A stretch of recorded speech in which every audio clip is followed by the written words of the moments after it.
Earlier this summer, we first brought you an in-depth piece on a Milwaukee suburb's connection to the Manhattan Project and its role in helping build the atomic bomb. In part 2 of the series, Daniela Cotto speaks to a local woman who shares her father's story, a man who worked his entire life for the massive corporation that gave the city its name. Back of all Allis-Chalmers farm equipment is all the engineering know-how of the Allis-Chalmers General Machinery Division, to which all industry looks for help. West Allis still is a nice place to live, but it was really booming at that time. The Edward P. Allis Company was a large Milwaukee area manufacturing firm in the late 19th century. In 1901, they merged with Chicago-based Fraser-Chalmers Company, Gates Iron Works, and Dixon Manufacturing to create the industrial giant that came to be known as Allis-Chalmers. Chances are, if you lived in West Allis, you were in some way involved with one of the companies, but most especially Allis-Chalmers. Milwaukee Historical Society's lead archivist, Steve Schoffer, says when they bought a 100-acre lot near 70th Street and Greenfield Avenue, Allis-Chalmers placed the Milwaukee suburb on the map.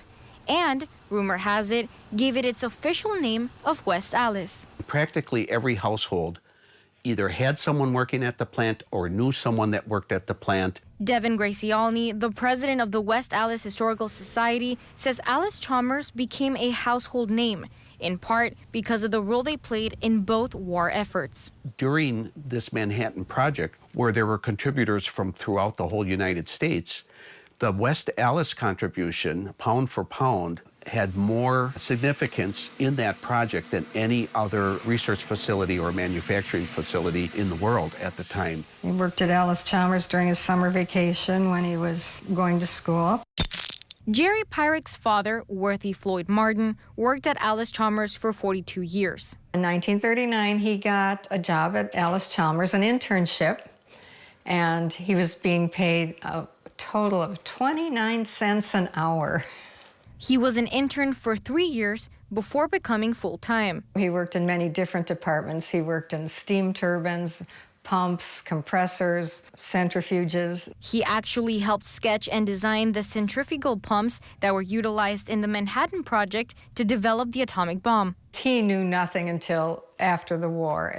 And when he was actually working on that project, he couldn't understand why they had to lock all their papers up at the end of the day. Every single piece of paper, just a scrap with scribbles on it or doodles, it had to be locked in a safe for some outfit down there in Oak Ridge, Tennessee. Since the production of the atomic bomb was one of the best-kept secrets of the war, most workers at Allis-Chalmers had no idea just how global their contributions would be.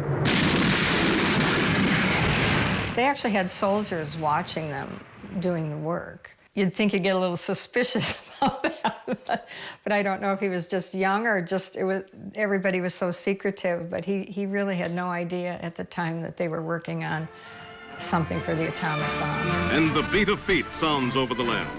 Feet intent on training.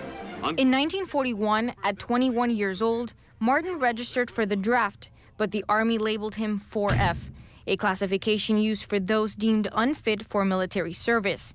He had an injury that never healed properly. He credits his friend Ted Horrenda for breaking the arm during a football game, saving his life because he didn't have to go fight. The universe had other plans for Martin. He ended up meeting the love of his life, Margaret, in his very own hometown. He actually met my mom because she worked for Alice's also. She was in the steno pool. And he was a little shy about asking her out, but they had a little help from friends to get together. The Martins got married in 1948, and a year later, their eldest daughter, Jerry, was born.